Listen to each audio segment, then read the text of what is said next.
já estou aqui, já tenho uma estudante, já vou dizer que já estou na live. Isto, para...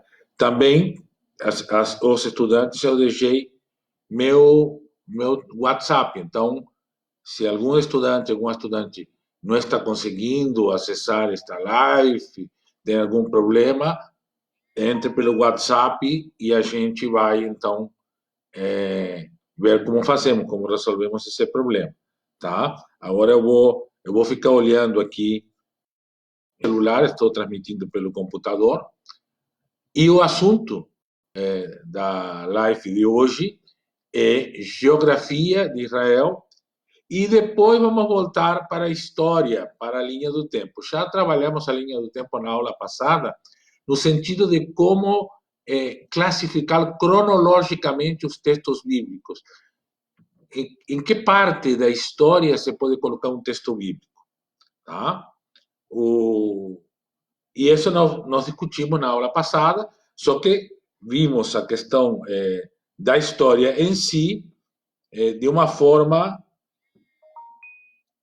bastante superficial, porque era mais para explicar quais eram os critérios para colocar um texto bíblico dentro da história. Lembra que tinha duas atenções, digamos assim, que a gente tem que ter. Uma atenção é o acontecimento fundante, quando existe explicitamente senão tem que procurar qual seria o acontecimento fundante.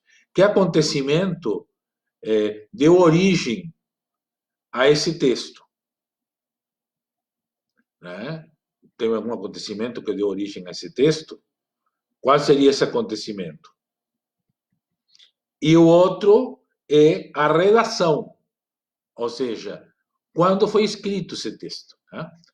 Em relação à redação, lembra que nós dissemos que nunca antes do ano 1000 antes de Cristo, né? Porque o ano 1000 é quando começa o Estado em Israel e a escrita está ligada ao Estado. Pode haver uma escrita anterior, até porque havia outros estados, pode haver, mas não sistemática, né? Que seria uma redação. A redação é a sistematização, a organização de uma narrativa ou de informações. Né? Então, isto se considera que pode ter sido viável a partir do ano 1000. Então, antes disso não há nenhuma redação. Mas a memória oral, os acontecimentos fundantes, certamente anteriores ao ano 1000 a.C., quando começa o Estado monárquico em Israel, e então aí se pode ver então se podemos datar o acontecimento fundante antes.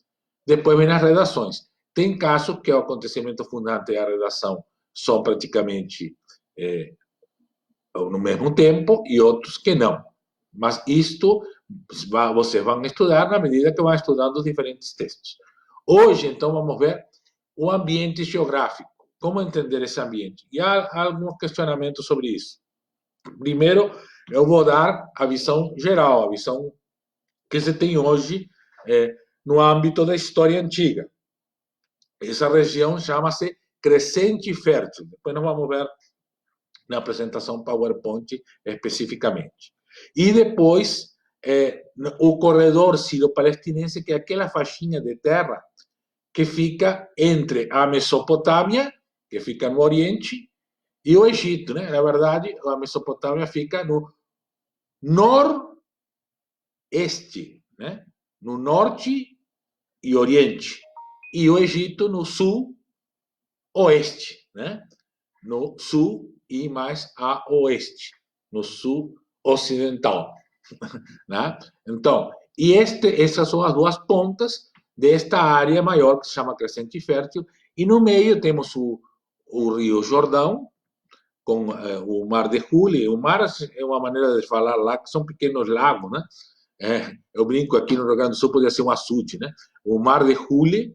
Depois o Mar da Galileia, que é um lago maior, inclusive onde há pesca, temos todas as histórias dos pescadores, da família de pescadores que moravam na borda do Mar da Galileia, com Jesus tendo vários episódios na sua narrativa decorrentes desta vida da pesca no Mar da Galileia, inclusive de navegação a tormenta, etc. Né? E depois, então, sigue uma linha de água. O Rio Jordão é um córrego, praticamente. É muito pequeno, não dá para navegar por ele. Tá? Agora é muito menos, porque até cortaram o trânsito da água em algumas regiões por conta do conflito ou por conta mais digamos assim, da segregação dos territórios palestinos. Tá?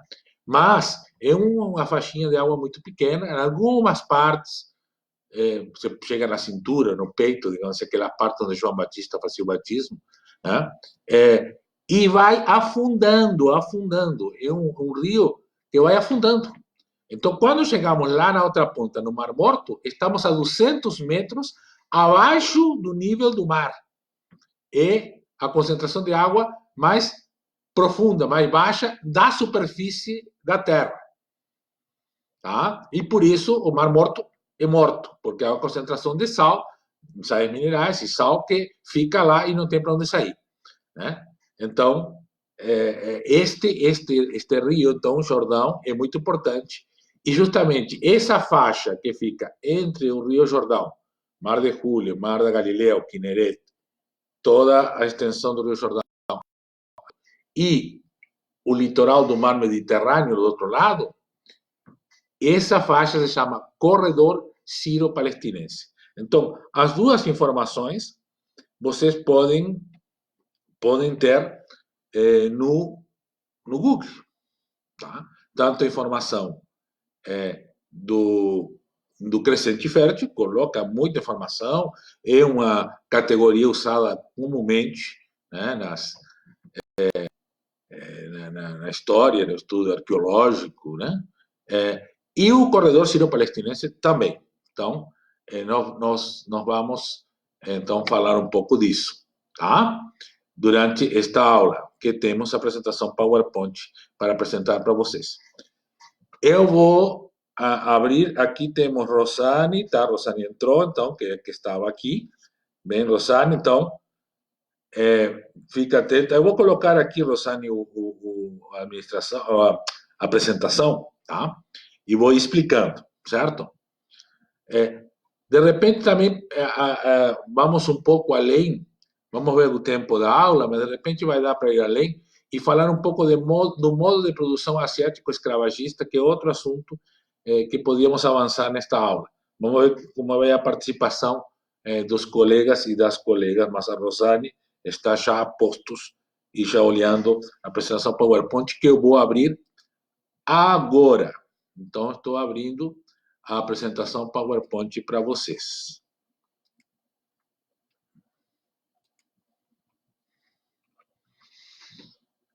Bom, temos este primeiro mapa que está na capa da apresentação, tá? E vocês que veem aqui, deste lado, onde diz Egyptians, né? Tá? Que são os egípcios, que é África, né? Aqui já estamos no continente africano. Então, na verdade, o corredor sírio-palestinense une o continente africano, toda a Península Arábica, que é esse território, e a Mesopotâmia, que são estes rios que passam, o Tigres e o Eufrates, nascendo aqui, morrendo, na verdade, desaguando aqui no Golfo Pérsico, né? Então, toda esta região que se chamou de Mesopotâmia, tá?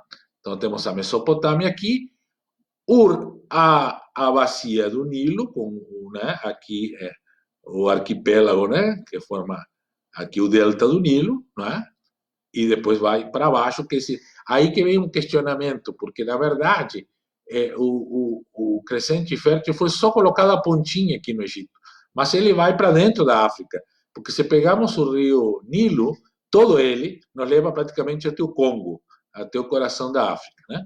Então, esta é a região chamada crescente fértil. E o corredor sírio-palestinense é esta faixinha aqui, ó, este pedacinho. Aqui vemos, claro, depois nós vamos ver com muito mais detalhe, não é? O Rio Jordão, o Mar Morto, bastante visível aqui. E então aqui é um corredor, tipo corredor de ônibus, né? Que fica no meio dos bancos dos ônibus. Então, esse corredor. Por que chama corredor? Porque era um lugar justamente de passagem. Temos deserto aqui, temos deserto aqui e temos deserto aqui. Também tem deserto aqui desse lado, mas o que me interessa é o deserto daqui para lá, né? Então, deserto da Península do Sinai, né? O deserto aqui da Península Arábica, tá? E que vai até o norte, inclusive, né? Até a beira dos rios Tigres e Eufrates, aqui em cima, tá? Então, o lugar para passar era este corredor, era um lugar de passagem entre a Mesopotâmia e o Egito. E daí uma certa importância comercial, né? Também temos outro lugar importante comercialmente, que é este pedacinho aqui na ponta da Península do Sinai, que é a parte da Etiópia, Sabá, tá? Aqui embaixo, desculpe, aqui desse lado, tá? Aqui no Golfo de Acaba, aqui, Península do Sinai. Aqui é o Mar Vermelho, tá? Que depois temos outros problemas aqui também. Mas também aqui, então, o Golfo de Acaba e a Etiópia, não é? Que fica aqui, vai ficar inclusive mais embaixo. Depois eu vou mostrar. Aqui mais embaixo, a Etiópia vem toda até aqui, domina toda essa região, mas principalmente aqui embaixo do Mar Vermelho, já na pontinha da África, tá? Mas vamos voltar para isso depois. Então já temos mais gente da igreja também que aproveita, né, estas aulas para entrar, né? Até a Cibele está assistindo, a pastora Cibele da FLD. Então, bem-vinda, Cibele. Estão acenando para todos vocês, né? Estou dando especial atenção aos estudantes da STEF, mas se não conseguirem entrar agora, ao Thiago. O Thiago entrou também da turma, então, Thiago, espero que tenha conseguido abrir o PowerPoint. Se não, eu estou mostrando aqui, mandei por e-mail para vocês, tá? Então, vamos seguir em frente. Então, aqui temos a questão do crescente fértil, certo? Então, aqui estamos na África, tá? Então, esta é uma questão que a gente está levantando fortemente hoje, porque houve uma discriminação bastante grande em relação à presença da África. Eu já estou voltando aí e nós vamos ver isso. Vão olhando aí que eu já volto. Estou indo!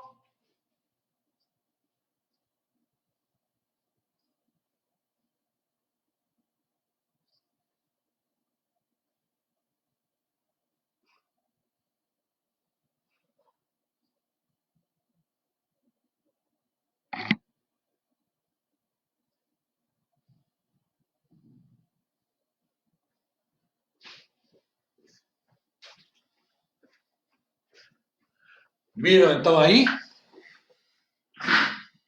Muito bem. Então, aqui de novo mais claro, o Golfo Pérsico aparece com mais clareza, o Tigres e Eufrates, tá? E aqui, esta região é muito importante. Vocês percebem que aqui há dois rios. Há uma região argentina, temos uma estudante que é da Argentina, que se chama Entre Rios. É uma província da Argentina que fica entre o rio Paraná e Paraguai. Né? E tem do outro lado também o rio Uruguai, mas principalmente o Paraná e o Paraguai. E é uma região, então, que significa? Mesopotâmia significa entre rios, entre o rio Tigre e Eufrates. E é uma região onde há bastante inundação. Primeiro porque uma planície, chama planície aluvial, uma planície onde inunda, né? Há banhados nesta região, né? E como vocês podem ver, como tem os rios aqui, se os rios aumentar, um rio se junta com o outro e inunda tudo. Então, nesta região que nasce toda a narrativa do dilúvio, tá? Então, a narrativa do dilúvio é uma narrativa mesopotâmica, não é do Egito. Aqui não tem nenhuma narrativa de dilúvio. Tá? A narrativa do dilúvio é da Mesopotâmia, desta região, por causa das características. Tá? E, claro, aqui no Egito, nesta parte também pode haver inundações, mas só na parte mais próxima ao mar Mediterrâneo, onde tem o delta do Nilo, e realmente pode haver alguma inundação. Né? Aqui já sabemos, pela narrativa do Êxodo, né, que esta pontinha entre a ponta do Mar Vermelho e aqui temos um pequeno mar, né? Mar dos Juncos, tá? que é o nome originário dado na Bíblia ao Mar Vermelho, que na verdade é uma ponta deste Mar Vermelho, de juncos, onde tem tipo um banhado, tipo a reserva do Taim aqui no Rio Grande do Sul, um banhado com juncos, que eventualmente se juntava aqui, que quando havia eventos ou chuvas, nesse sentido, se juntava, e se junta até hoje, né, a água do Mar Mediterrâneo com a água do Mar Vermelho. E em outros momentos, não. Aqui, por exemplo, vemos que não aparece cortada esta passagem, mas se corta eventualmente e é tipo banhado. Quem conhece a reserva do Taim aqui, entre Rio Grande e Santa Vitória do Palmar, para colocar duas referências bem grandes, né? Indo para a fronteira com o Chuí, com o Uruguai, se passa em alguns momentos lá na reserva do Taim, quando está mais seco, como agora que tem uma grande seca, né, uma grande estiagem, é terra firme. Agora, se passar em momentos de mais chuva, geralmente no inverno, chega a ter ondas por cima. Então, quer dizer, há uma variação de quantidade de água importante. E sempre está semi-alagado, ou seja, em algumas ocasiões, a terra parece estar firme, mas não está tão firme assim, porque por baixo está ainda a água. Em outras ocasiões, quando recua, realmente a terra fica mais firme. Esta situação de este lugar, que fica onde termina a pontinha aqui da Península do Sinai, e o Mar Vermelho, que é onde estaria o acontecimento fundante, né, da fuga do Êxodo, né, essa região. Então, este é o crescente fértil, que eu estenderia mais para baixo, aqui, mais para baixo, entre aspas, né, porque baixo e cima é uma questão que a gente também não gosta na geografia, né? Tem aquele mapa da América do Sul virado, né? Virado, na verdade, não, porque ninguém diz que o sul está embaixo e o norte está em cima, né? Isso é uma convenção feita pelo pessoal do norte, né? Então, mas tá, eles chamam assim, mais para o sul ainda vai, o Nilo continua. Então, não podemos dizer que a civilização do Egito vai só até aqui. Ela é uma civilização do Nilo, como a civilização mesopotâmia é uma civilização do Tigres e Eufrates. E depois nós vamos ver, no modo de produção asiático escravagista, por que estes rios foram bastante determinantes no surgimento desta civilização e que diferenças havia entre a civilização mesopotâmica e a civilização egípcia.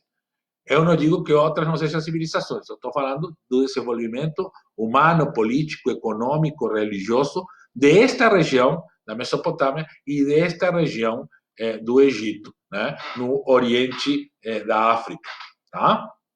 E na Península Arábica. Vamos para o próximo. Bom, aqui então eu mostro em termos mais globais, como entendemos hoje o mundo, né, com norte, sul, leste e oeste, para vocês entenderem o que seria este crescente fértil, onde que está. É uma parte pequena do mundo, né, que nós entendemos, mas para estas pessoas era todo o seu mundo. Então, esta é uma primeira questão que a geografia do crescente fértil tem que nos chamar a atenção, que a ideia global, de globo, de mundo que temos hoje, é absolutamente diferente da ideia que se tinha, inclusive, eu diria, até a época do Império Romano. Já no final do Império Romano, já se abre a uma abertura maior da ideia de mundo, né? Mas se ampliou, mas não se chegou. O que chamamos depois de Extremo Oriente era uma terra distante, que não fazia parte por uma rota chamada Rota da Seda, mas de uma maneira muito pouco conhecida, né? Depois com Marco Polo, né? Que se chama, né? Que meio que se incluiu no mapa do mundo o que chamamos de os ocidentais, as pessoas ocidentais chamam de Extremo Oriente. Então, o mundo deles era isso aqui, tá? O problema está nesta ponta do Egito, que entra na África, mas entra timidamente. E se a gente for ver, este rio vai até o coração da África, tá? Então, na verdade, este crescente fértil deveria ser muito maior, tá? e deveria realmente entrar até praticamente o que isso seria o Congo. Aqui vemos a Etiópia, mais claramente, então, do lado africano e do lado da Península Arábica. E por aqui, uma rota que vinha da Índia. Então, estas coisas, porque tinha uma rota que vinha aqui da Ásia, mas aqui na Ásia não havia grande desenvolvimento, nem na Europa, né? Muito pouco. Então, a rota vinha mais da própria Mesopotâmia, esta região, direto para o Egito. Em parte, aqui temos os fenícios, que a partir daqui faziam pelo mar Mediterrâneo, tá? Mas também da Índia, se sabe que vinha marfim e outra série de coisas, por esta rota, né, que pegava dois caminhos, né, que podia pegar o caminho da Mesopotâmia, ou seja, chegar através da Mesopotâmia, não diretamente, ou seguir uma rota já que tornava mais caras, mais difíceis, porque não era a rota preferida, que passava por aqui Sabá, chamado o Reino de Sabá, lembra da Rainha de Sabá, no primeiro livro do Reino, capítulo 10, né? Que pegava justamente este estreito.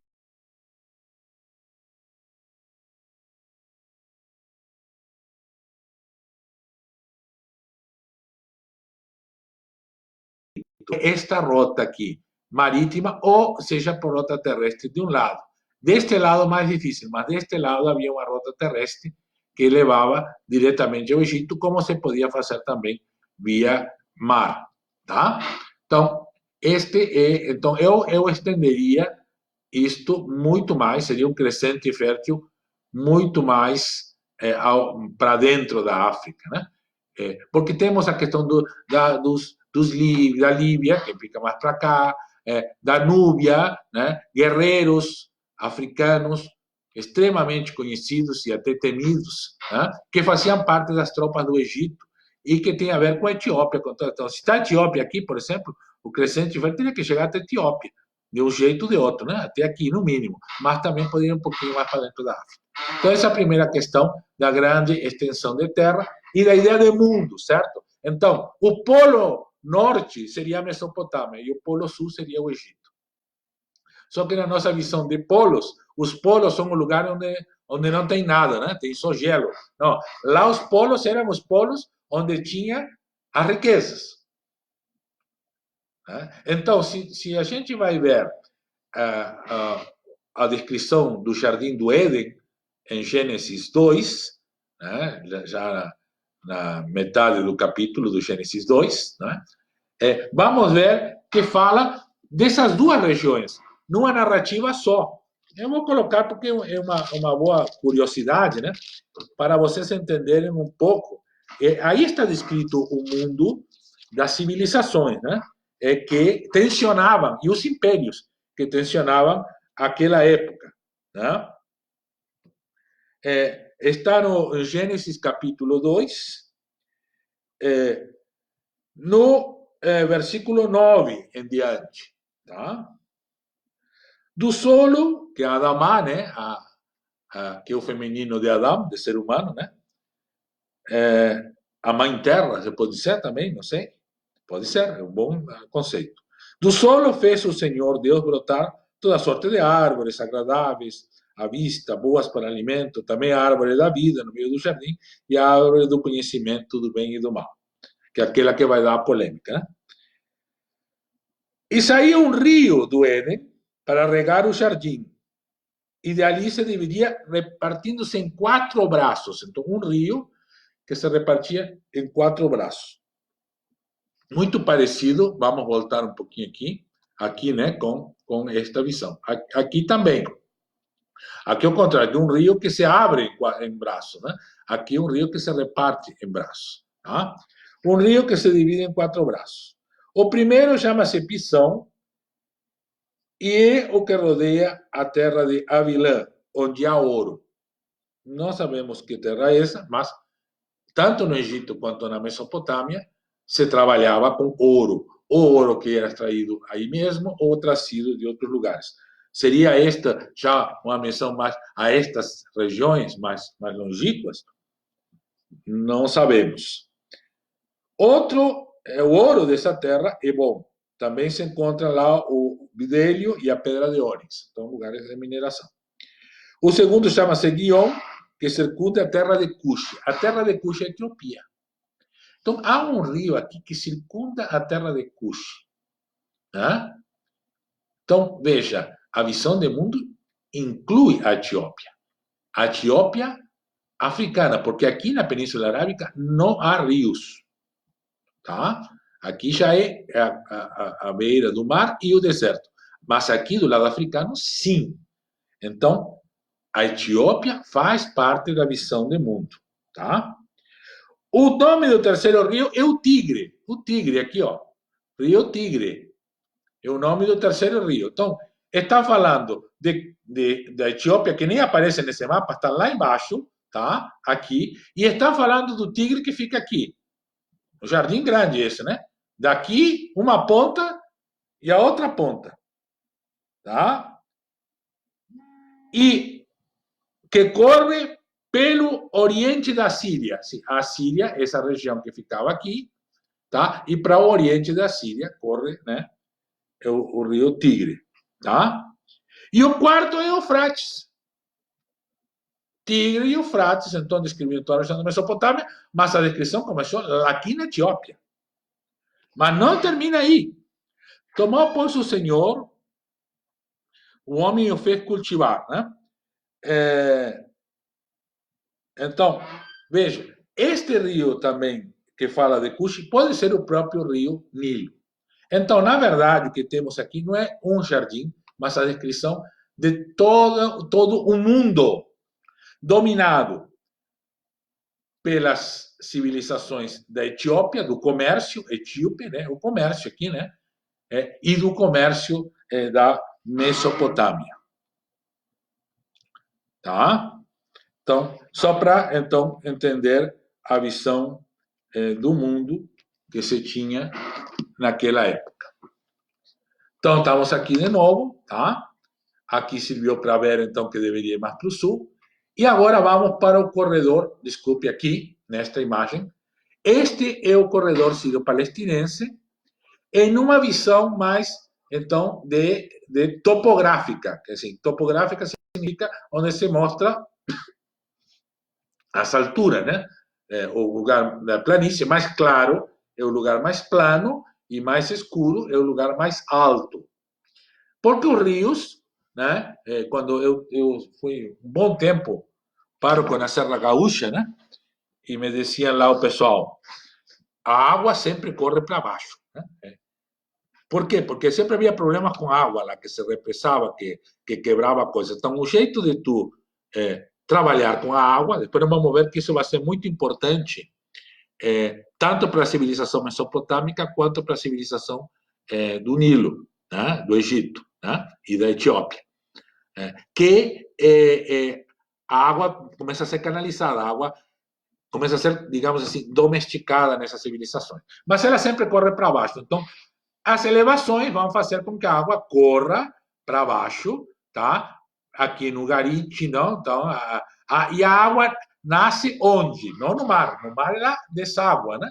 Nasce nas montanhas. Então, os lugares mais altos, alguns desses aqui, tem neve no inverno, inclusive. Então, o degelo leva água, né? E nós vamos descendo aqui. Aqui temos Damasco, que existe na Síria, né? Que era um centro comercial importante, né? Da passagem do que vinha aqui do Eufrates e do Tigre para esta região, o rio Orontes, tá vendo? Também pode ser algum dos rios mencionados naquele relato de Gênesis, né? E aí vai descendo por Damasco e aí chegamos no rio Jordão. Estas duas faixas, estas duas montanhas aqui se chamam Líbano e Antilíbano, que permitem que corra, então, essa água que desce das montanhas do Líbano e forme primeiro o Mar de Juli, que depois nós vamos ver, que é um pequeno lago, já bastante alto, mas muito pequeno, onde houve pouco a pouco desenvolvimento humano, mas houve algum desenvolvimento na volta do Mar de Juli. Muito mais no Mar da Galileia, o Quinerete, depois, né? E toda a extensão do Rio Jordão até o Mar Morto. E aqui, estas são as cidades Filisteias. A Fenícia fica aqui no Ugarit, tá? É a Fenícia, que existia há muito tempo, é uma civilização muito antiga, tá? O Ugarit tem uma escavação arqueológica importante, que levantou toda a cultura cananeia, até se chega a falar de ugaritismo, por causa da importância das descobertas que se fizeram neste lugar que unia, ao mesmo tempo, a civilização e a cultura desta região, com a da Mesopotâmia. Tá? Então, há ligações aqui, tanto com a Mesopotâmia, quanto com a região do corredor sírio-palestinense e com o Egito indiretamente. E aqui, estas fenícios. Os fenícios, a civilização fenícia, se chama de povo do mar, junto com o fenício aqui, os filisteus, junto com o fenício, somos povos do mar, tá? Mas esses aqui foram trazidos pelos egípcios para defender isso aqui. Então, os egípcios estimularam esta migração de filisteus para aqui, para que ocupassem o litoral e ajudassem a defender o Egito, que é outra coisa que depois nós vamos conversar quando vejamos o modo de produção asiático escravagista. Tá? Da palavra filisteu é que surge a palavra Palestina, que depois no Império Romano foi dado a esta região. Tá? A Palestina. Certo? Muito bem. Então, esse é o corredor sírio-palestinense. Como entender este corredor? Como entender esta área do fértil, né, que passa tudo por aqui e vai para lá? E agora vamos traçar umas linhas. Eu vou agora voltar para a minha imagem, porque eu vou desenhar com vocês. Nós vamos desenhar como se faz o desenho disto aqui. Porque com esse desenho a gente não esquece nunca mais. Tá? Então, eu vou retirar aqui, voltar à minha imagem de novo. Estamos aqui. Já aproveito aqui nesta passagem para dar as boas-vindas a Luiz César Acevedo, Edson Cogo, muita saudade, Andrea Souza, Noemi Ferreira, que está conosco, a Patrícia Duval, assistindo. Então, gente que está, temos 4 aqui na contagem, mas tem mais gente assistindo, então. Então, como se faz? Então, pegue um papel, uma caneta e vamos desenhar o corredor sírio-palestinense, para não esquecermos como se entende a geografia desse lugar. Primeiro, vamos fazer uma linha. Vou mostrar a linha como que é. Uma linha assim. Eu peguei uma linha aqui, né? E tracei a linha, né? Aqui é difícil com a câmera porque é para o outro lado. Aqui. Tracei a linha, né? Fiz assim. Um traço. Certo? Na ponta da linha, eu vou fazer uma coisinha para fora, aqui, ó. Na ponta da linha, aqui, ó, eu fiz uma saída, né? O que é isso aqui? É o Monte Carmelo, porque o Monte Carmelo é uma montanha, um monte que, então, termina aí no mar Mediterrâneo, muito parecido com os morros lá em Santa Catarina, né? Então, temos vários lugares na costa catarinense que os morros, né, vão terminar na água, né? Eles terminam lá na água, né? Então, aqui temos o Monte Carmelo que faz isso, então é uma referência geográfica. Eu já vou colocar aqui o nome Monte Carmelo para me lembrar disso.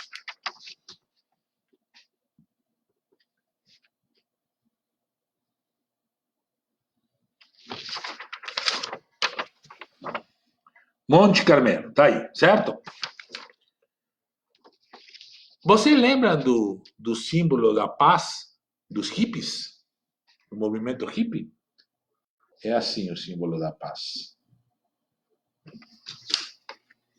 Não é assim?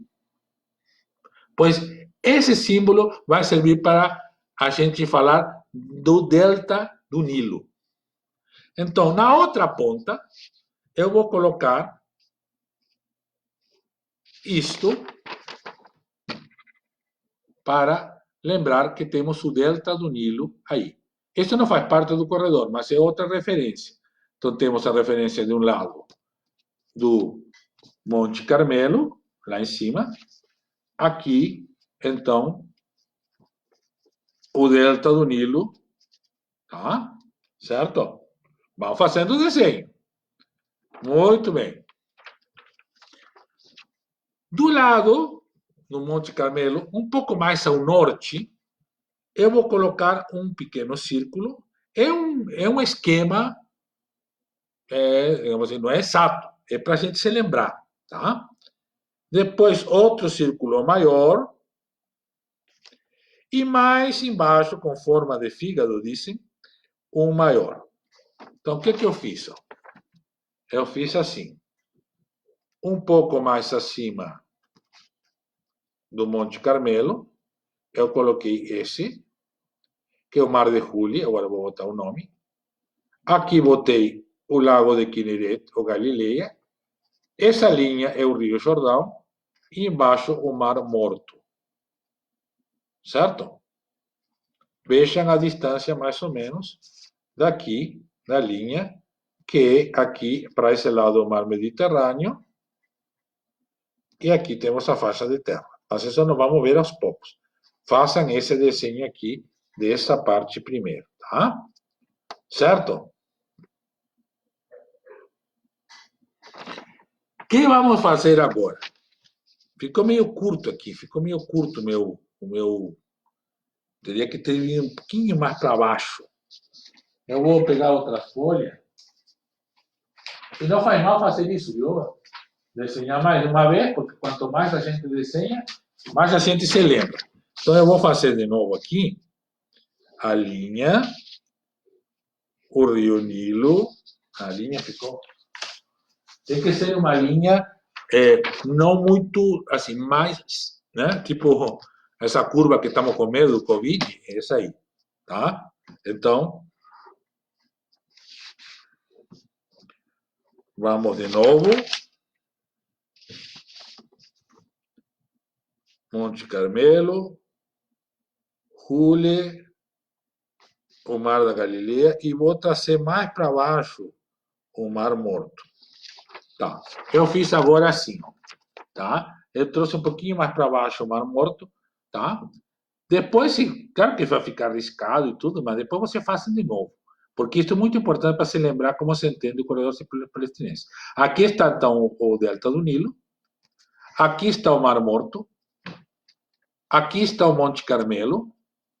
Aqui está, bem no meu dedo, do outro dedo aqui, do outro lado, o Mar de Juli, o Mar da Galileia, todo o Rio Jordão descendo e o Mar Morto que está aqui, tá? Então eu vou botar os nomes.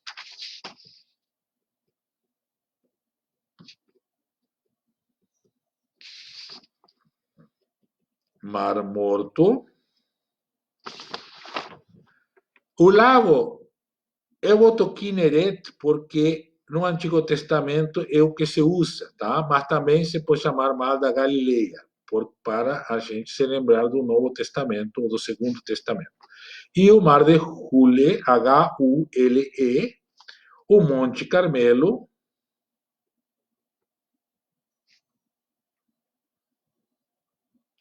lá em cima, e o Rio Jordão, agora com os nomes, tá? Delta do Nilo,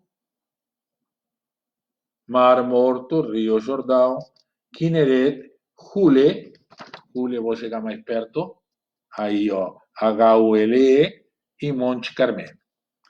O que vamos fazer agora? Nós vamos traçar uma linha. Eu tinha uma régua por aqui, agora... Aqui, está aqui. Eu vou pegar essa régua aqui e vou colocar onde? Vou colocar entre a parte sul, a parte mais embaixo, sul, do Mar Morto. Aqui agora ficou para baixo demais, né? Mas tudo bem. Do Mar Morto vou ficar meio em diagonal, porque senão vai pegar o Rio Nilo, não quero que pegue o Rio Nilo, tá? O delta do Nilo. Então, vamos traçar uma linha aqui, que vem da parte de baixo do Mar Morto até aí, até onde pega a curva, tá? Não vai ficar bem parelho, mas é essa linha, tá? Vou fazer primeiro essa linha.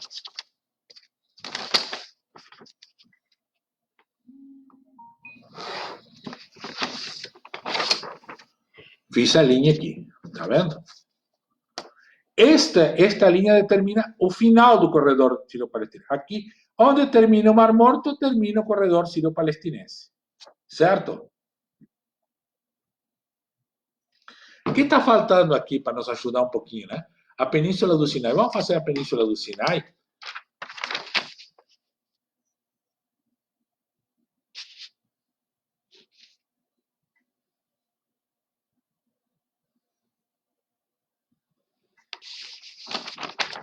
Esse coraçãozinho aqui é a Península do Sinai, tá vendo? Então, evidentemente, o corredor termina acima da Península do Sinai, tá? Essa linha poderia estar mais reta. Depois eu vou mostrar na lâmina do PowerPoint que está mais bonito, certo? Mas esta linha, então, é o limite sul do corredor sírio-palestinense.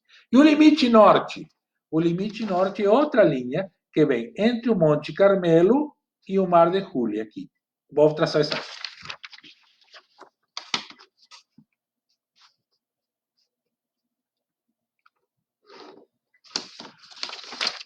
Tracei uma linha aqui em cima entre o Monte Carmelo e o Mar de Júlia, tá vendo? Então, limite norte, limite sul. E agora, como vamos entender o que está no meio? Então, vamos traçar uma linha que retire o Rio Jordão, que separe esta região, toda a região de onde vem o Rio Jordão, aqui, ó, do resto, tá? Então, vamos fazer uma linha de um lado do Rio Jordão e do outro lado do Rio Jordão.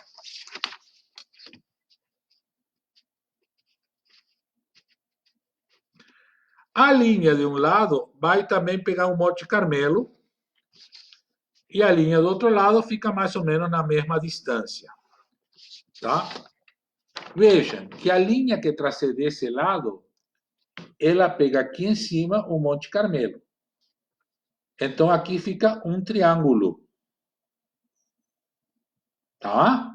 Aqui fica então a faixa retangular, aqui outra faixa retangular e aqui fica aberto para esse lado. Tá certo? Estas são as 4 regiões que a gente entende, então, o corredor sírio-palestinense. Esta primeira se chama faixa litorânea. Por quê? Porque aqui fica o mar Mediterrâneo, depois chamado de Mare Nostrum pelo Império Romano, né? O mar nosso, né? Então, eu vou colocar aqui mar Mediterrâneo.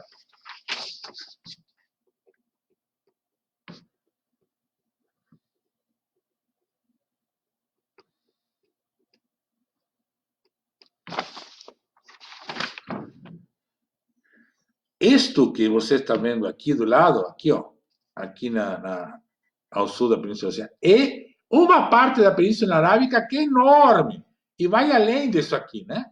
Então, este deserto aqui é o deserto da Península Arábica. Então, aqui temos o deserto da Arábia.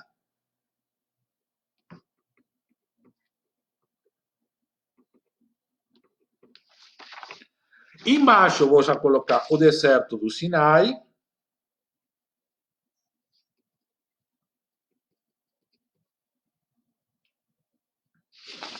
Vou botar aqui Midian, porque isto aqui vai ter um papel por causa de Jetro depois, né? Tem umas narrativas referentes a Midian, e Midian fica aqui, tá? Não fica dentro do deserto do Sinai, fica aqui, tá?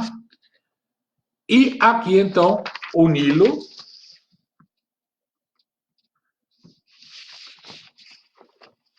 Então, já estamos mais ou menos colocando o corredor dentro da área maior. A Mesopotâmia não aparece. Isso também mostra que realmente o Egito estava muito mais próximo em tudo à civilização do corredor sírio-palestinense do que a Mesopotâmia. A Mesopotâmia influenciava mais ao norte, né? Porque Damasco fica logo aqui, tá? Mas o Egito realmente tinha uma proximidade muito grande, e grande parte das coisas que acontecem aqui tem a ver mais com o Egito que com a Mesopotâmia. Estava a ter um momento de ocupação mesopotâmica, mas mesmo enquanto as civilizações mesopotâmicas ocuparam, dominaram a região, o Egito estava aí de um jeito ou de outro presente. Tá? Vamos nomear, então, uma, duas, três, quatro faixas. Eu vou colocar um número primeiro.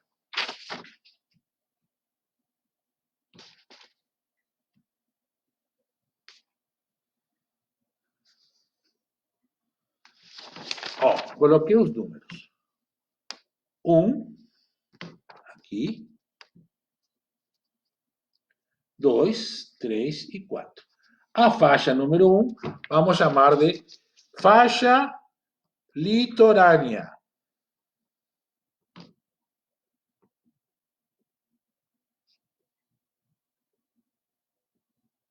Por quê? Porque é o litoral.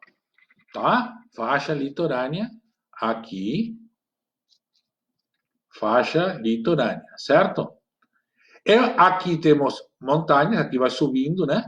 Depois nós vamos ver, aqui sobe. Então aqui tem uma coisa que se chama cefelá, que é a descida, tipo a baixada, tá? Cefelá significa a baixada. Né? E no Rio de Janeiro tem a Baixada Fluminense, né? Aqui tem a Baixada Palestina, né? Então tem a baixada que chama cefelá, que fica bem na fronteira entre uma e outra, né? Cefelá, que é a baixada, e aí vem então todo o litoral. O litoral. Então, uma faixa que vai aumentando a altura para cá e aqui fica plano, aqui é planície. Né? Bem no litoral é planície. Aqui temos o Jordão, né? Então, como somos, nossa visão está condicionada por Ocidente, nós chamamos esta faixa de Cisjordânia, quer dizer, do lado ocidental do Jordão. Esta é a Cisjordânia.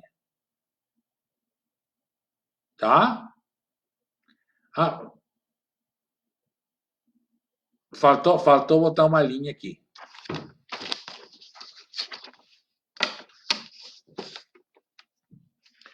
Tem que separar ainda mais o Rio Jordão. Então, vamos separar ainda mais o Rio Jordão. Agora separei completamente. Então, esta faixa 2 é a Cisjordânia, que fica deste lado do Jordão. Então, vamos colocar o nome. Cisjordânia, que significa do lado de cá do Jordão. A Cisjordânia é montanhosa, com montanhas mais altas no sul que no norte, tá? E a faixa do meio, então, que seria 3, é a faixa do Rio Jordão,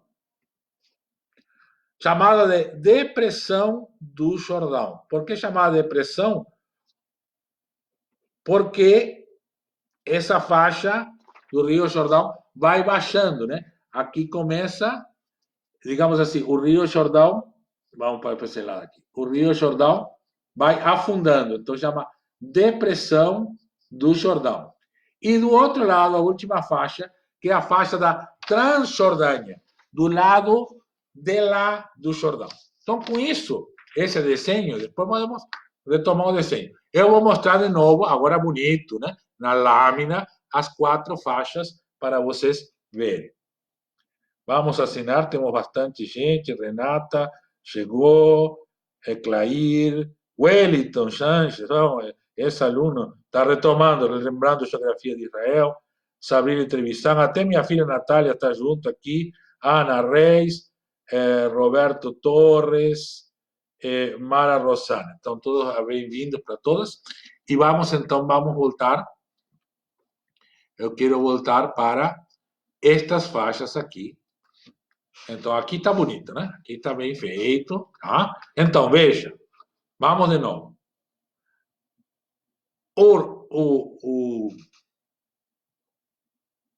Aqui para esse lado fica o Nilo, né? Então, o Nilo aqui não aparece nesta missão. Traça a linha onde fica a parte de baixo do Mar Morto, tá vendo? Aqui temos o Monte Carmelo. Então, traça a linha que vem do Monte Carmelo. Esta é a faixa litorânea Mar Grande ou Mar Mediterrâneo, né? Tá? Esta é a faixa litorânea.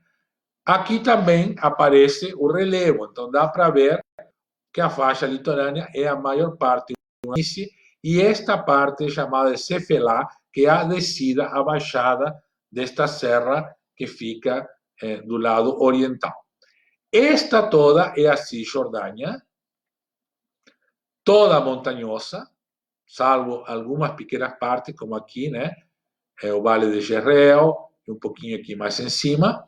Né? Se bem que aqui, essa linha aqui está muito em cima. Essa linha teria que vir aqui, ó. Vir aqui, assim, mais em diagonal. Deixa eu arrumar. Já vamos arrumar esta linha. Vamos arrumar esta linha, porque está muito em cima essa linha. E não dá uma visão muito certa aqui. Agora sim. Abaixar outra linha aqui, porque aí deixa claro que é uma região completamente montanhosa. Agora vou abrir de novo. Ó. Agora ficou melhor a linha, tá? Então, do Monte Carmelo, Mar de Jule, que está aqui, tá? Se eu pudesse ampliar. Aí, ó, tá vendo? Agora deu para ver melhor. Tá? Então, esse aqui, ó, esse aqui é o Mar de Jule. Aqui é o Monte Carmelo. Então, traçamos a linha que vai até o norte do Mar de Jule. Líbano e Antilíbano, aqui vem a água, chega no Monte Carmelo, continua, Mar de Kinneret, Genesaré ou Galileia, né? Certo? E vai pelo Rio Jordão, baixando, né? Uma depressão, até chegar a 200 metros abaixo do nível do mar, aqui no Mar Morto, que aqui nesse mapa chamado de Mar Salgado. Então, faixa litorânea, Cisjordânia, quer dizer, deste lado do Jordão, uma faixa bem montanhosa. Esta linha também eu vou dar uma empurrada para cá, porque está pegando muito aqui no meio, tá? Então eu vou arrumar também essa linha, aproveitar que estamos aqui, e já vou trazer essa linha um pouquinho mais para cá. É que, às vezes, o mapa não se adapta a nossos esquemas como a gente gostaria, né? Então, vou trazer um pouquinho mais para cá. Agora, tá? Então, esta linha eu trouxe mais para cá. Vou ampliar. Opa, não era isso que eu queria. Eu quero ampliar isso aqui. Vamos abrir primeiro. Aí. E quero ampliar aqui. Então, vamos se concentrar aqui, tá? Então, esta é a Cisjordânia. Veja que tem bastante montanha. E aqui fica a montanha mais alta. Esta linha, claro, não é uma... Aqui está traçando uma linha assim para marcar. Mas, na verdade, ela deveria vir assim, todo assim, mais pertinho ainda, né? Todo na volta do Rio Jordão, de um lado quanto do outro lado, tá? Mas a gente marcou mais para marcar a região, tá? Então, Cisjordânia, montanhosa, aqui a montanha mais alta, tá vendo? Aqui tem a montanha alta, Monte Razor, famoso, né? Mas aqui também temos montanhas bem altas, tá? E aí a Cefelá, que é esta descida aqui, essa Cefelá que vai parar então na faixa litorânea. Cisjordânia. Esta, então, é a depressão do Jordão, que inclui, então, toda a extensão de água, né? Que vai desde o Mar de Jule, aqui Mar de Kinneret e até o final. E aqui a Transjordânia. Então, Cisjordânia significa ao lado de cá do Jordão, Transjordânia significa ao lado de lá do Jordão. E aqui nós temos uma subida a umas elevações não muito grandes aqui, e logo o deserto enorme. Tá? Então, 4 faixas litorâneas que compõem o corredor sírio-palestinense. Como funciona a questão climática aqui? A umidade vem nesta linha do Monte Carmelo. Por isso, se dizia que Baal, o deus da chuva e da tormenta, cananeu, morava aqui no Monte Carmelo, porque era o primeiro lugar onde chegava a chuva e a tormenta. Quando a chuva e a tormenta chegavam aqui no Monte Carmelo, é sinal de que ia vir chuva e água para toda a região. A água bate aqui, torrega bastante este lado, mas já esse outro lado das montanhas já fica mais seco e vai ter aqui, então, nessa área de Kinnerete, uma região muito fértil, tanto no Vale de Xerreel, quanto Kinnerete aqui, Bassan, que se chama essa região, vai ser muito fértil. Esta aqui é a região mais fértil. E depois a região deste lado, tá? E algo no lado de lá, porque o vento seco vem do deserto. O vento seco vem nesta outra flechinha. Então a seca vem de aqui e a chuva vem de aqui. Mais ou menos 6 meses para cada uma, quando não havia seca mais prolongada, o que trazia problemas de fome e outros problemas. Então aqui está o texto então, de cada uma das faixas. Então vamos de novo. Faixa litorânea, ao oeste está o mar Mediterrâneo. Ao oeste, na faixa litorânea, está o mar Mediterrâneo. Ao leste, a Cefelá, a Baixada.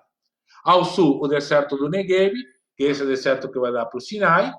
E no extremo norte, o Monte Carmelo, em forma de um triângulo retângulo, certo? Está lá, faixa litorânea, aqui. Tá? Faixa litorânea. Essa faixa aqui. Vamos voltar. A faixa montanhosa da Cisjordânia. Tá?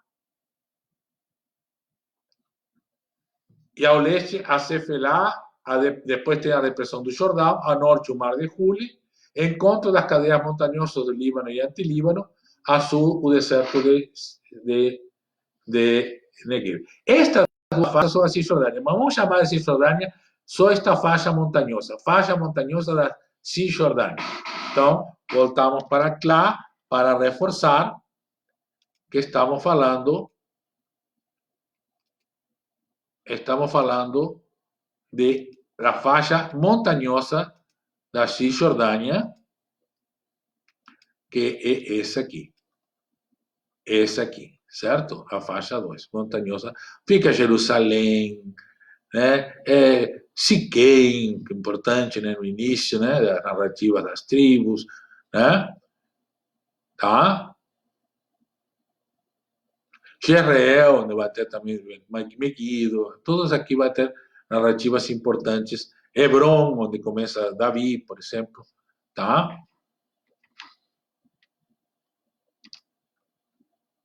A depressão do Jordão é todo o leito do Rio Jordão, os barrancos, né, dos lados, né, que vai afundando até 200 metros abaixo do nível do mar. Não vou mostrar porque já é bem claro. E a Transjordânia, que é o planalto para Transjordânia, desculpe, a fase da Transjordânia, deixa eu arrumar aqui. Transjordânia, não é Transjordância, é Transjordânia. Tá? O planalto da Transjordânia, embaixo tá bem.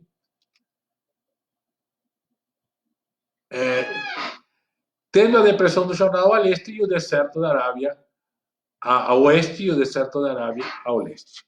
Então, este é, então, de novo, para mostrar para vocês, as 4 faixas pelas quais a gente conhece a geografia do corredor silo-palestinense. Aqui uma imagem do relevo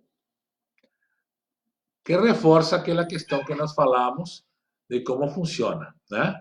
Então, aqui temos o mar Mediterrâneo, a planície, a Cefelá, que é a subida,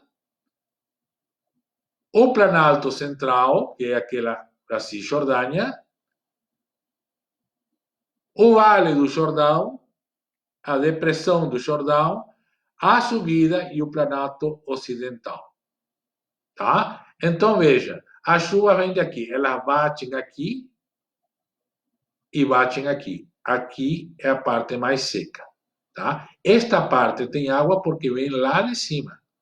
E por isso vai diminuindo a água e aqui vira um mar de sal. Tá?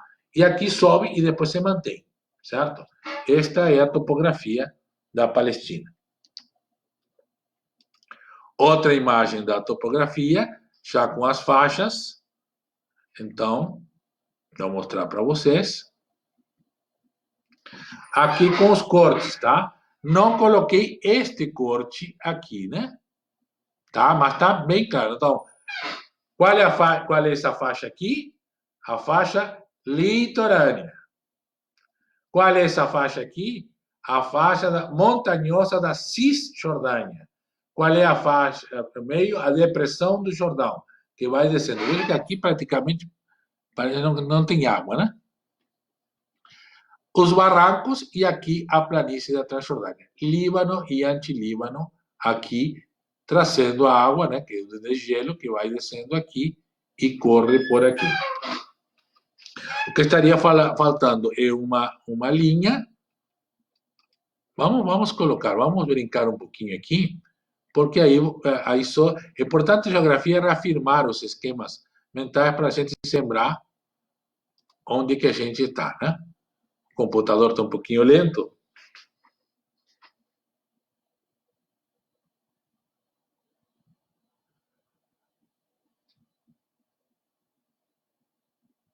Então, vamos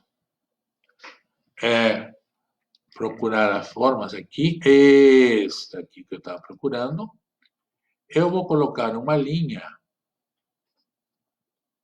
aqui. No Mar de Julho aqui. Aqui.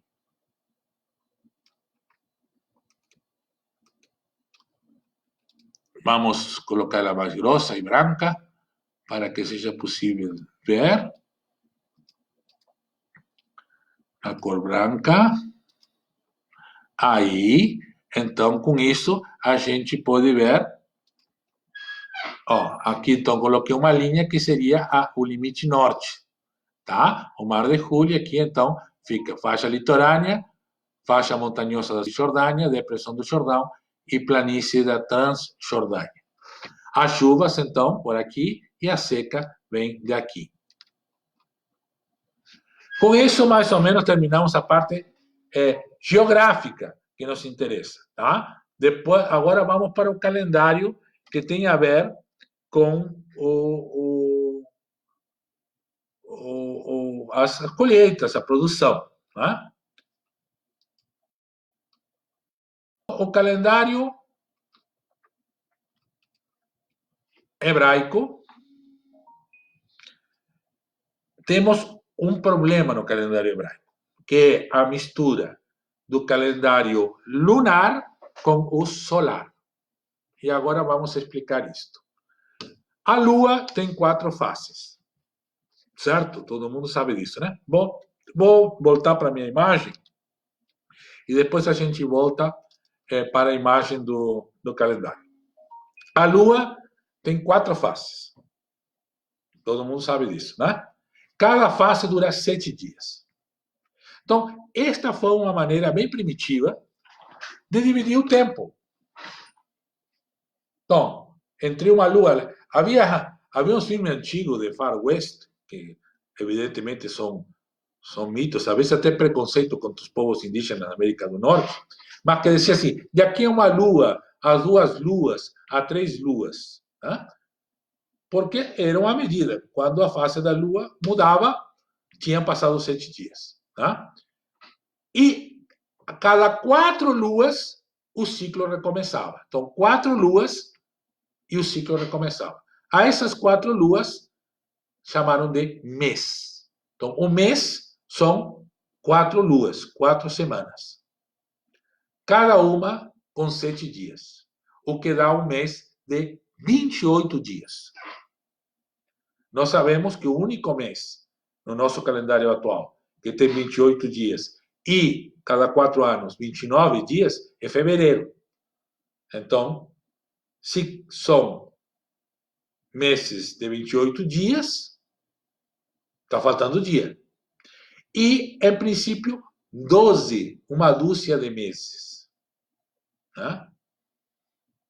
Isso não sei bem de onde que veio, mas essa ideia de um ciclo maior, que em 12 meses meio que se repetia algumas questões climáticas, né? Porque aí vem as estações. mas as estações não são determinadas pela Lua, são determinadas pelo Sol. E aí vem o ano solar. O ano solar vai determinar as mudanças de estação, né? Verão, outono, inverno, primavera. 4 estações, que nem sempre funcionam assim, né? Em algumas regiões, na verdade, nós temos 2 estações, né? Aqui mais ao norte do Brasil, né? Tem a estação da seca e a estação da chuva. São 2 estações. Eu estive em Belém do Pará e lá me disseram assim que tem 2 estações em Belém. A que chove todo dia e a que chove o dia todo, né? Então, a que chove o dia todo é a estação da chuva. Mas mesmo na outra chove todo dia, né? Mas tem outros lugares que é meio marcado. Tem 6 meses que não chove e 6 meses que chove, né?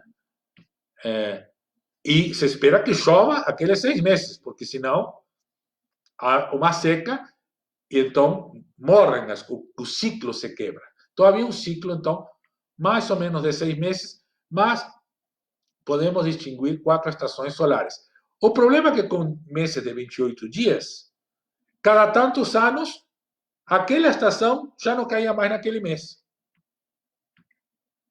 Então, como fazemos? Agora vou voltar para o calendário para mostrar para vocês qual foi a solução encontrada.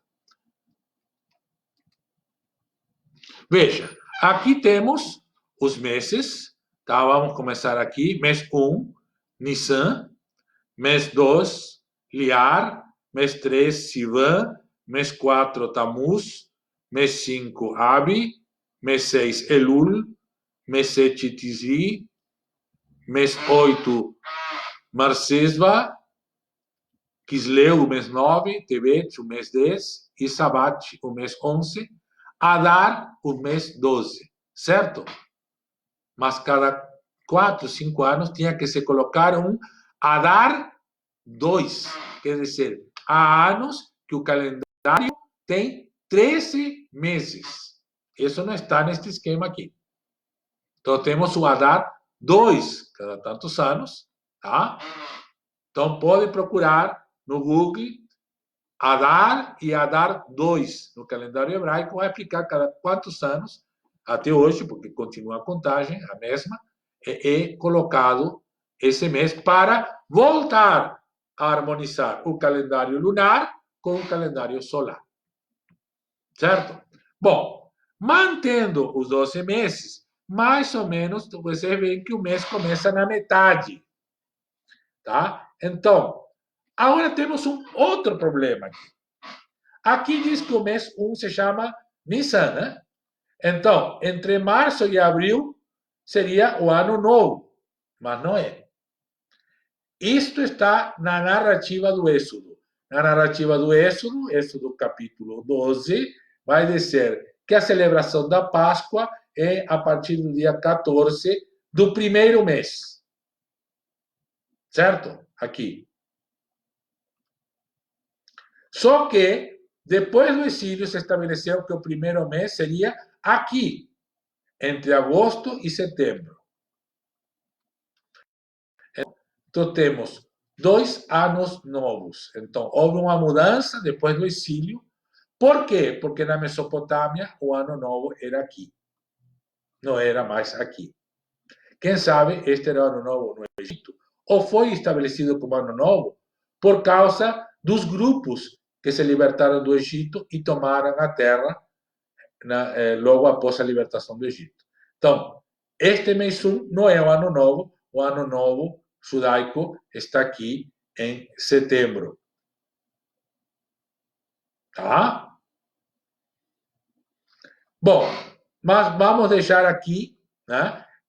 E as festas, veja aqui, chuvas, olha, vamos começar. Chuva, tá vendo? Aqui com a primavera, aqui chuva, ó, tá vendo? Chuva no mês 8, certo? Então, mais ou menos aqui no mês 8 começa a chuva, 1 mês, 2 meses, 3 meses, 4 meses, 5 meses, 6 meses e estão terminando a chuva. Aqui, então, aproveitando já que as chuvas terminaram, a colheita e algumas plantações que não precisavam, ou que é colheita da época das chuvas, muita colheita nessa época da seca, tá? Colheita, colheita, colheita. Começa a colheita e colheita, tá? E aqui, então, o cultivo da terra, esperando a preparação, diria eu, da terra, esperando as chuvas, e assim, então, chuvas, seca. Chuvas, seca, tá? Mas também aqui, ó, neste último mês das chuvas, já há a colheita de algumas coisas que começaram a ser plantadas logo no início. Veja, aqui, ó, no mês 8, semeadura de cereais. E aqui a colheita da cevada e do trigo. Então, por isso, na festa do Êxodo, da Páscoa, tem os pães ázimos, os pães sem levaduras. Por quê? Porque aqui se colhe a farinha nova. Como se faz a levedura? Deixando o pão apodrecer. Então, o pão, tu faz aqui um pão sem levedo, tá? Com farinha, com a flor da farinha de maior qualidade, e o deixa apodrecer. Logo aqui já vai começar a ter fermento, e vai ter fermento para o resto do ano. Só que aqui o fermento já fica velho e tem que fazer fermento novo. Então, se fazem pães sem fermento para produzir com esses pães o novo fermento. Aí temos a explicação dos pães ácimos na festa da Páscoa e depois naquelas parábolas onde Jesus fala do fermento velho e do fermento novo, né? Do fermento dos fariseus e do novo fermento que ele está trazendo, né? Então, e que para que o fermento novo faça efeito, tem que jogar fora o fermento velho. Você tem que abandonar esse tipo de religião legalista, moralista, condenatória e assumir este novo fermento que é a fé do amor, da justiça e da paz que Jesus propõe como seu reino, o seu reinado. Então, por isso aqui. E também aqui estava aqui o abate dos animais, aqui a criação, né? Tinha a primícia, está vendo aqui primícias, bem em cima aqui, ó, abaixo da palavra ocidental, primícias aqui, ó. Vamos seguir a linha da primícia, está aqui, tá? Primícia que significa as primeiras criações do gado. Então, por isso também tinha cordeiro. Então, na verdade, nesse mês 1, onde se estabelece a festa da Páscoa, temos cordeiros novos e cevada e trigo novo, o que permite, então, celebrar esta aliança entre pastores, família de pastores e pastoras, e famílias de agricultores e agricultoras, que serão os dois grupos que se vão aliar para a tomada da terra. Tá? Aqui a festa da Páscoa, então. Vamos seguir andando. Festa de Pentecostes com o vinho. Lembra que em Atos capítulo 2, quando a narrativa, segundo a narrativa de Lucas, né, em Atos capítulo 2, os discípulos começam a falar e as pessoas entendem a sua própria língua.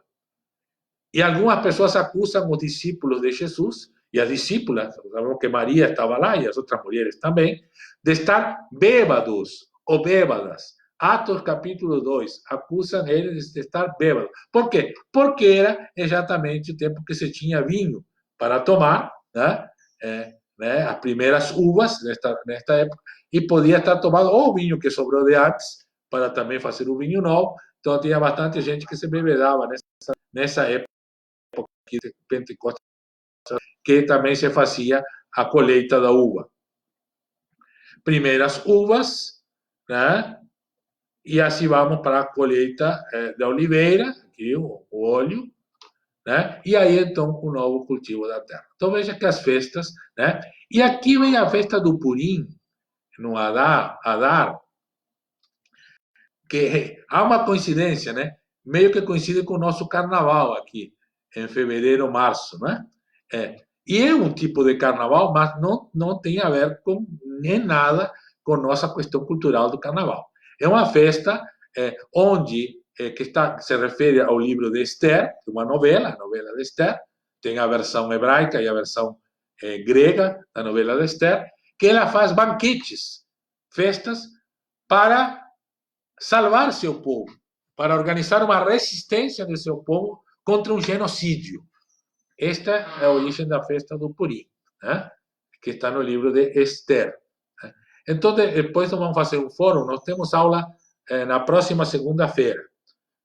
Então, vamos fazer um fórum, mas não agora, nessa semana, eu vou deixar para fazer depois da próxima segunda-feira, porque a gente aí, então, vai aprofundar sobre estas e outras festas, outras comemorações, como Hanukkah, por exemplo, a Festa das Luzes, que foram surgindo durante a história do povo judeu, né? E que existem até hoje. Mas esta é a forma como se entende o calendário judaico. Então, o diferente do nosso é um calendário do norte, né? Nosso calendário do sul. Por isso, o verão deles, né? O verão aqui, ó, está no nosso inverno, né? Julho e agosto, né? Certo? A primavera, né, está no final do nosso verão e o outono, né? Então é um calendário do norte, tá? Festa dos tabernáculos aqui, né? E o dia da expiação, Yom Kippur, né? E aqui Ano Novo e Festa da Trombeta que falei para vocês. Então, que embora o mês 1 seja aqui, pela determinação da Festa da Páscoa, o Ano Novo é comemorado aqui em setembro. Vou dar uma olhadinha aqui se tem algumas observações.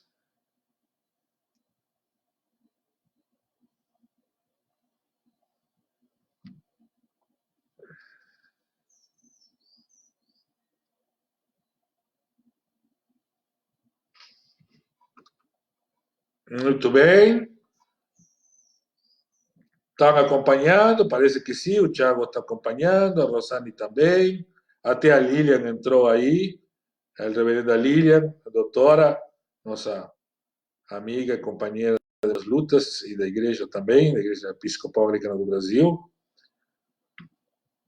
Vamos em frente, então.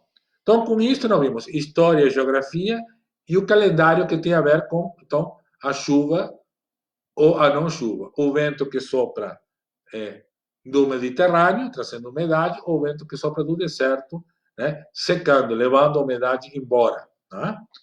E aí a questão da seca vai ser o predomínio de um vento e também a questão de Baal. Se você se lembrar do relato do profeta Elias, a narrativa de Elias, que começa no primeiro livro dos Reis, capítulo 17, e depois com Eliseu vai até o segundo livro dos Reis, já lá no capítulo mais do 9 em diante, né? Termina lá o finalzinho de Eliseu, tem a ver com os profetas de Baal.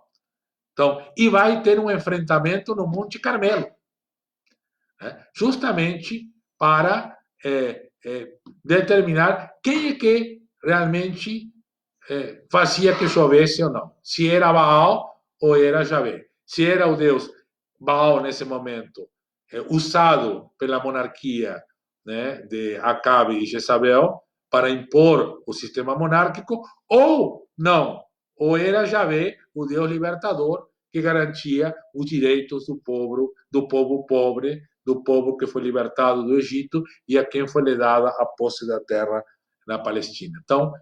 Então há um conflito lá no Monte Carmelo que tem a ver com seca e tem a ver com chuva. Tá? Então, este calendário tem muitas também. Jesus disse: vocês, quando o céu está assim, diz que vai chover, ou quando está sal, diz que não. Né? Então, tudo isso tem a ver, e com as festas que aparecem recorrentemente, tanto nas narrativas do Primeiro Testamento quanto do Segundo Testamento. Vamos para a história, então.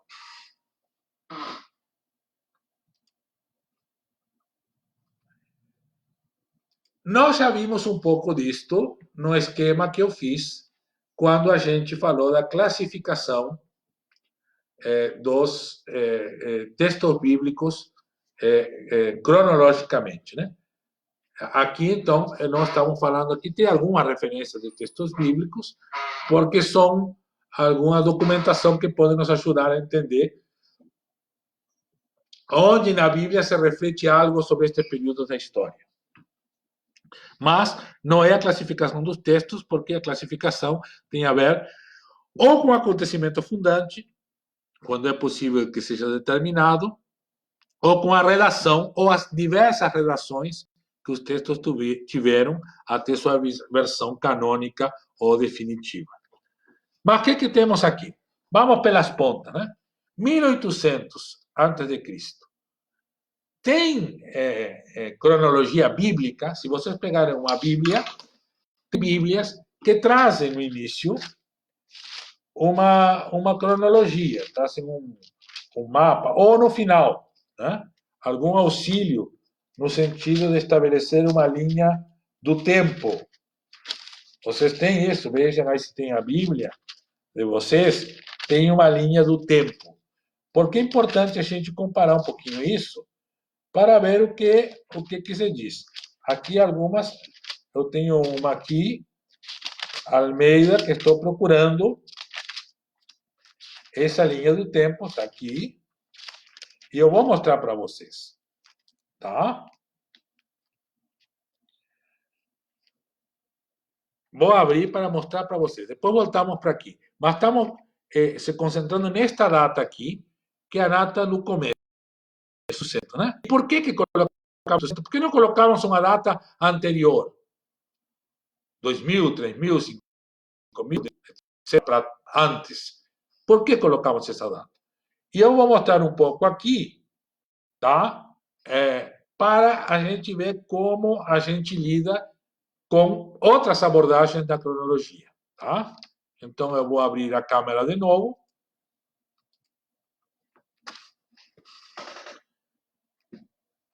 Esta é a cronologia de Almeida, a versão da Bíblia, a Bíblia Sagrada, edição missionária, certo? E eles colocaram assim: pré-história. Criação, Adão e Eva, Caim e Abel, Noé, dilúvio, Torre de Babel. Nada disto é possível ser determinado historicamente. Não temos como estabelecer uma data, nem dizer que isto aconteceu desta forma. Essas são narrativas etiológicas, ou seja, formas de explicar as origens, mas não uma forma histórica, né? Uma forma mitológica.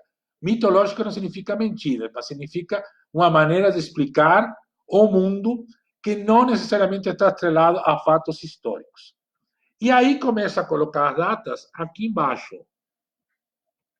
E coloca, vou esperar que a câmera foque um pouquinho melhor, 2200, nascimento de Abraão, e tudo com datas com interrogação, pelo menos se interroga, né? Nascimento de Isaac, Jacó e Esaú, e nascimento de José. Nada disso é possível determinar. Até porque aqui, ó, nós vemos aqui 1909, 1699, são 300 anos. Então, que não há como determinar. Também estas aqui são narrativas etiológicas. Mas como podemos, então, colocar estas pessoas ou não podemos colocar? Será que com estas pessoas temos o mesmo problema que aqui em cima? Temos uma solução. E agora vou voltar para isto aqui, que nos levaria 100 anos antes de 1900, quando coloca aqui, tá? Então, por que eu coloco 1800?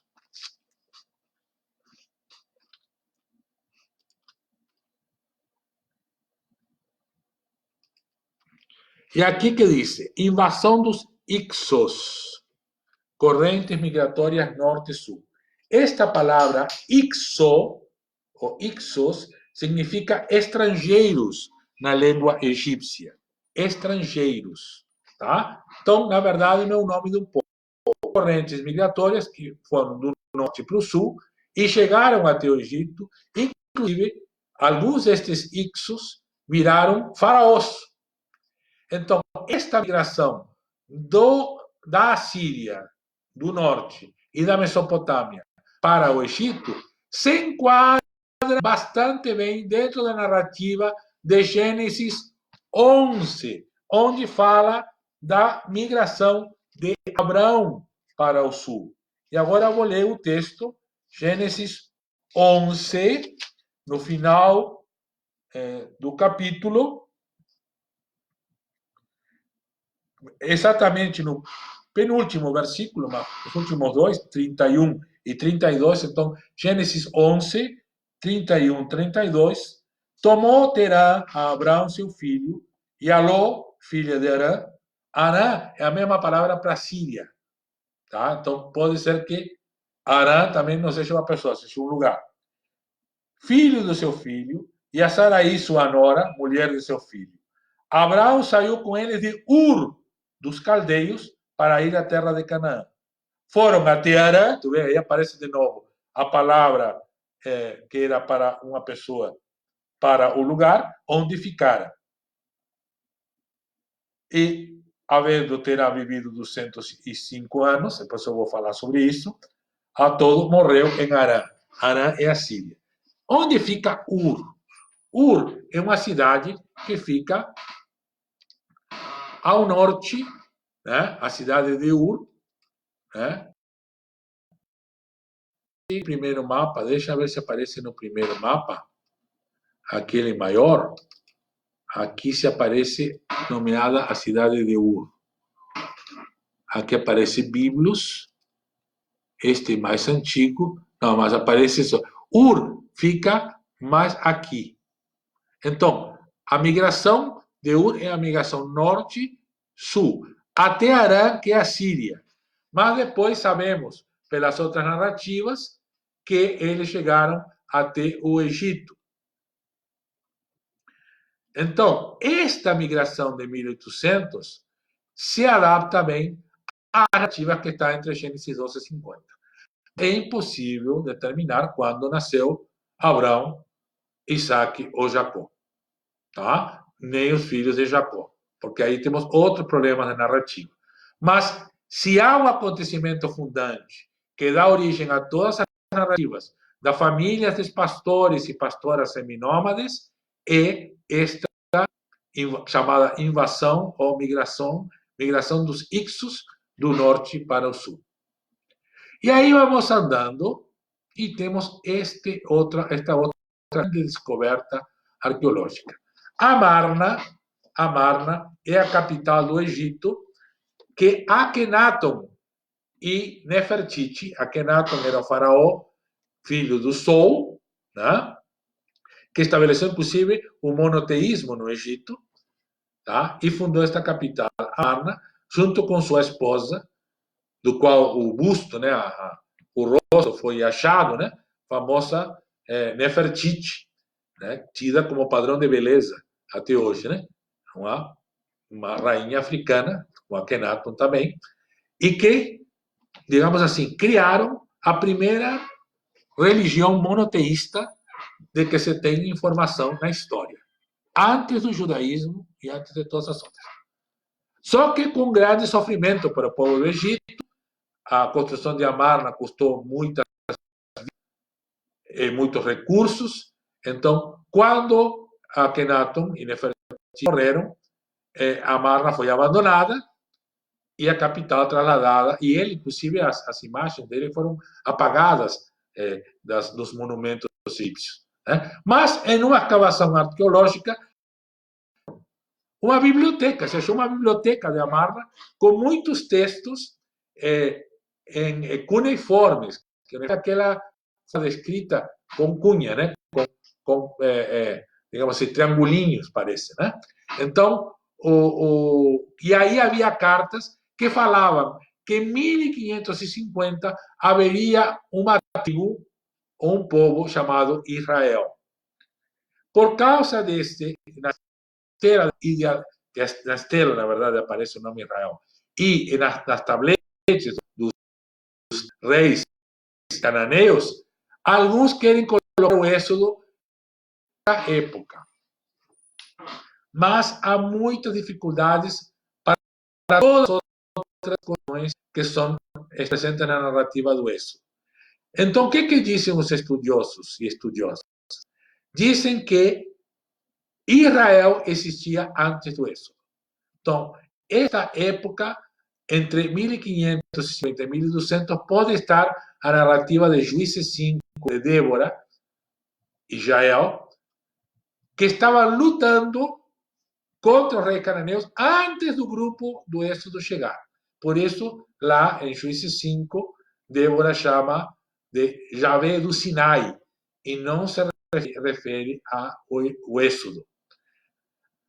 Aqui em 1200, com Ramsés II e a construção de silos, aí se entende, a maior parte das pessoas que estudam esta época, entendem que aqui sim é o acontecimento fundante da fuga daquele grupo do Egito que tinha sido escravizado. Tá? Entre, mais ou menos, em 1000, mais ou menos 990, alguma coisa, mas para colocar um ano mais redondo, 1000, começa a monarquia em Israel. Saul, que não chega a ser bem um rei, mas começa Davi e Salomão. Monarquia unida, porque havia só uma monarquia. Entre o Êxodo e a monarquia, a tomada da terra, os acontecimentos fundantes desta época. A novela de Ruth também é nesta época, mas é uma novela e isso tem outras particularidades. Prefiro me referir a Josué e Juízes especificamente. A monarquia unida não dura muito, né? Vamos colocar 70 anos depois, mas que sabe menos, e já se dividiu em sul, né? Salomão explorou muito as tribos do norte, o que deu lugar à divisão dos reinos em norte e sul. O norte se chamou Israel e o sul Judá. Tá? Mas continua a monarquia até a queda da Samaria em 721, coloca 722, pelos assírios, né? Senaqueribe e companhia, né? Que então acabam com a Samaria.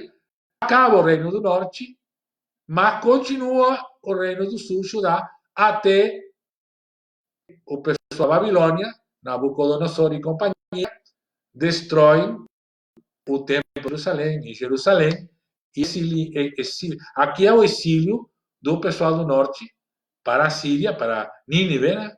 E depois o exílio do sul para a Babilônia, Tel Aviv, o rio Quebar, né?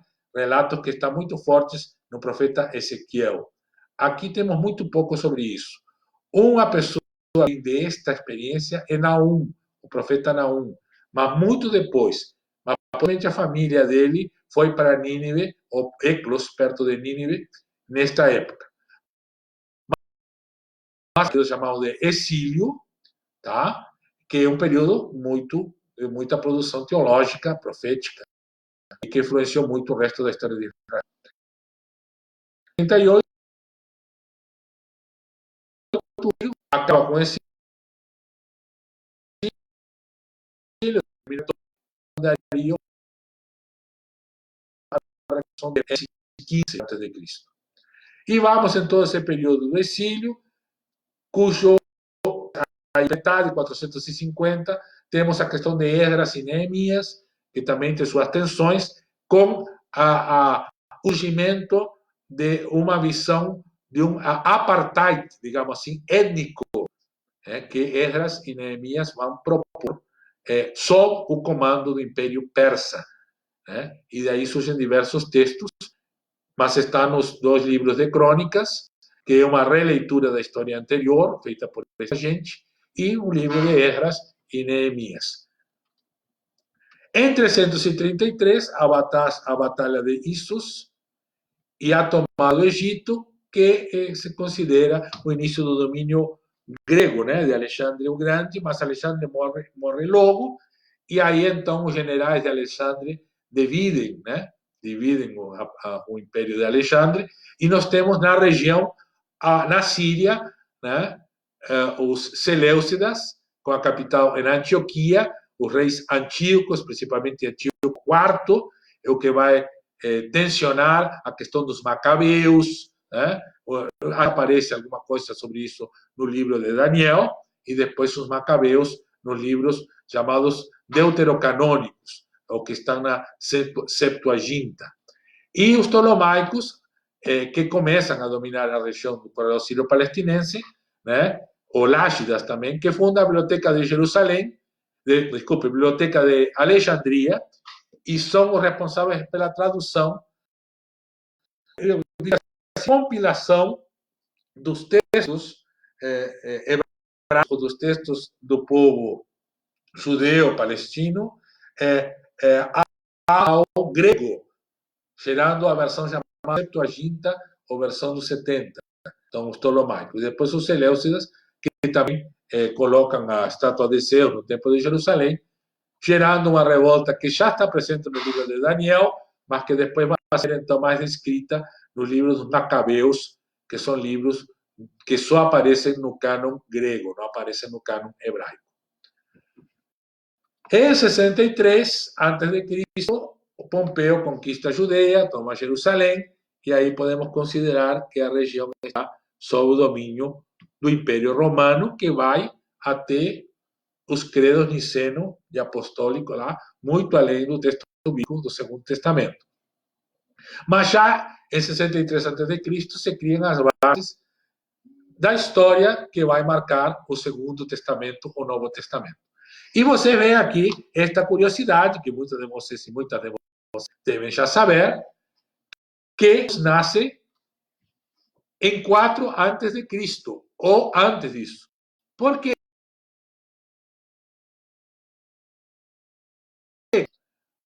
Porque na narrativa a referência histórica é o rei Herodes Antipas. Desculpe, Herodes o Grande, o pai de Herodes Antipas. Herodes o Grande, o rei Herodes. Tá? Essa é a figura referencial para o nascimento de Jesus. E Herodes morre em 4 a.C. Então, quer dizer que se Jesus nasceu na época do rei Herodes, nascido depois do ano 4 a.C. Quando Gregório o Grande, o Papa, fez o calendário, que teve a grande ideia de colocar um ano zero no meio e infinitos anos para trás e infinitos para frente, o que facilitou um monte, né, o conhecimento científico, a referência histórica científica. Depois, ele não sabia exatamente do ano da morte do rei Herodes. Então, errou. Né? Errou e, de fato, Jesus nasceu, no mínimo, em 4 a.C. antes. E até mais ou menos 150 depois de Cristo, os escritos todos do Novo Testamento, ou Segundo Testamento. Tá? Há períodos aqui, né, mas o período fica melhor no próximo quadro, aqui. Então, podemos dividir, eu prefiro dividir, então, a história, eu e outras pessoas que estudam a história, em 1, 2, 3, 4 períodos. O período do seminomadismo, eu vou voltar aqui, né? Que seria aqui, ó, até o início da tomada da Terra, até 1200. Então, eu vou sair daqui e eu vou mexer aqui para que vocês vejam eu mexendo aqui e vou colocar umas datas, tá? Vou colocar aqui 1200, tá? Como uma data da passagem entre este período e o outro, tá? Vamos colocar aqui esta passagem. Opa! Não vou colocar um comentário.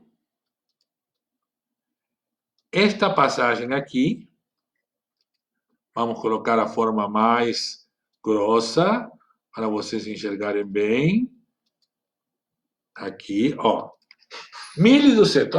Aqui eu colocaria 1800, né?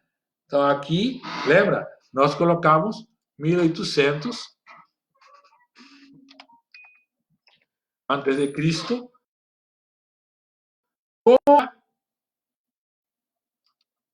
A origem. Apareça a data. 1800, 1200. tribalismo, que é até 1000, né? Isso da monarquia até 1000. O monarquismo, ou a monarquia, né? Certo? E vamos inserir aqui até 1000, aproximadamente, esta outra data, aqui a passagem entre o tribalismo e o monarquismo, né? Chamando assim, né? Então já vou copiar aqui que fica mais fácil.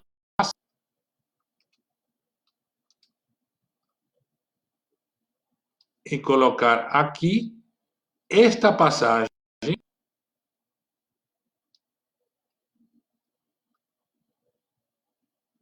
entre o monarquismo e o tribalismo, aqui. 1000. Então, 1800, 1200, 1000. Quando termina o monarquismo? Embora aqui no meio tenhamos a divisão da monarquia unida e aquela do Reino do Norte, ele vai terminar quando no Reino do Sul seja babilônico, porque depois de aí não tem mais uma monarquia, a não ser um pequeno período na época dos Macabeus. Mas como período podemos dar por encerrado em 587, né, quando se destruiu o templo de Jerusalém. Então eu vou colocar aqui esta data aqui mais ou menos 587. 587, a descrição do Templo de Jerusalém. Deixar aqui o triângulo, que é o símbolo da época do monarquismo, 587, né? Que seria esta data aqui. Embora, como digo, este período já comece antes e haja algumas divisões aqui internamente. E aqui, então, vai para, em termos de bíblicos, até 150. Então, estas são as datas que vão lembrar. Né? 1200, 1570. Façam esse esquema, né? É importante lembrar a ordem das etapas: seminomadismo, tribalismo, monarquismo e imperialismo. Por que colocamos esta palavra? Por exemplo, na época de Jesus, qual é a discussão? É uma discussão sobre imperialismo, né? Lembra quando pega a moeda do César? De quem é essa moeda? Do César. Quando Jesus é condenado na cruz, o que dizem as pessoas que querem condená-lo? Ele diz que é rei, e nosso único rei é César. Então, há uma discussão sobre imperialismo. Embora essa discussão tenha seu desdobramento interno na discussão religiosa da proposta farisaica e seleucida, né? Do Sinédrio, que era uma proposta pró-imperialista. E a proposta de Jesus, ao dizer que César não é Deus e que o de Deus é de Deus, o de César é de César, se transforma em uma proposta anti-imperialista. Tão anti-imperialista que o próprio império vai identificar as pessoas cristãs como inimigas e persas e matá-las. Então, realmente, as discussões, é importante estes períodos para a gente discutir. O seminomadismo é não há Estado, a precariedade, aquela história da migração, né? O tribalismo, a organização popular, a luta, né, pela terra contra estados monárquicos, o tribalismo é antimonárquico. O monarquismo, então, que traz o tribalismo, e essa tensão entre tribalismo e monarquismo aparece muito forte nos profetas e nas profetisas posteriores. Tá? Então, realmente são períodos importantes que vão estar presentes nas discussões e nas narrativas que vamos ver no Antigo Testamento, o Primeiro Testamento, e no Testamento, o Novo Testamento. Se eu continuar, poderia continuar até meio-dia falando. Mas, como não tivemos intervalo, eu vou parar por aqui, né? E depois nós vamos ver na próxima aula o modo de produção asiático escravagista. Porque eu me lembro que as estudantes, os estudantes me dizem assim, é muita informação, é muita informação. Né? Então, vejam esta informação. Não precisam os estudantes da STF agora, né? Pode botar, se quiser botar no Moodle lá, no fórum que eu abri, alguma impressão, até para ver que estiveram presentes, né? Eu sei que algumas pessoas estiveram presentes, tenho duas, três aqui que estão, que eu percebi que estão, mas pode ter outras que acompanharam e eu não percebi. Então, para se fazer presente, coloquem lá no Moodle, estive presente, estou com o PowerPoint, né? E estudem e né, vão vendo se ficaram dúvidas sobre tanto a geografia do crescente fértil, que tem que ir até a África, lembra? A geografia do corredor sírio-palestinense, né? E depois, então, o calendário hebraico e suas peculiaridades em relação ao nosso calendário. E agora, então, os grandes períodos da história de Israel e os assuntos que eles trazem da política que vai ser discutida com a teologia, né, dentro dos textos do Primeiro Testamento e do Segundo Testamento. Foi um prazer ter estado com vocês. Tenham um bom dia e espero então o retorno de vocês e aí responderei um por um, uma por uma. E, como sou bispo, vou deixar vocês uma benção. Né? Tem gente da igreja também acompanhando. Então, é bom receber a benção, nós que estamos em nossas casas, fazendo isolamento social para preservar a saúde de todas as pessoas, né?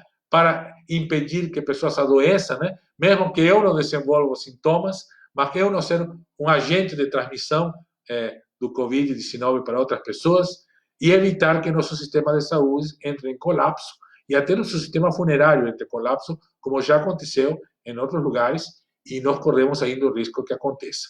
Então, por isso, fiquem em casa, continuem estudando, aproveitem para orar, para cultivar as relações familiares, aprender a tocar um instrumento musical, pintar, desenhar. Né? Eu componho música, nem toda muito boa, mas fazemos música.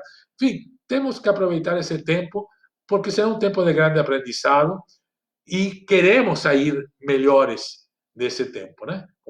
Como pessoas, né? Queremos poder contar para futuras gerações esse tempo significou para nós e como o mundo evoluiu, melhorou, né?